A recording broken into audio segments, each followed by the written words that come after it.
Laiks ir manai otrajai atsauksmei pēc hipnosesijām.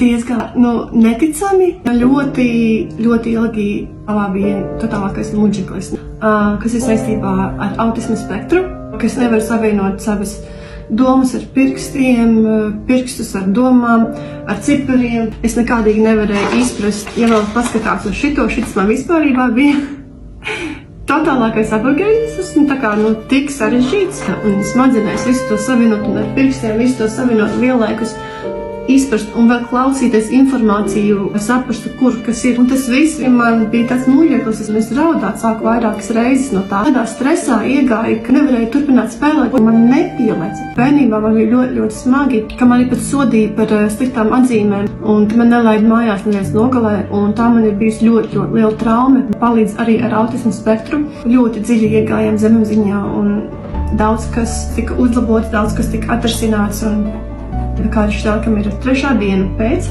es tiešām iesaku nebaidieties no tā vārda hipnoze, pēc, ka tas ir tikai un vienīgi darbs ar zemapziņas pasti, kas man ir ļoti daudz saistīts ar traumēm. To es saprotu, jo tagad man uznāk ķipa pārmetums vai negluži pārmetums, vai kaut kas asāk pateikts, vai kaut kā tā.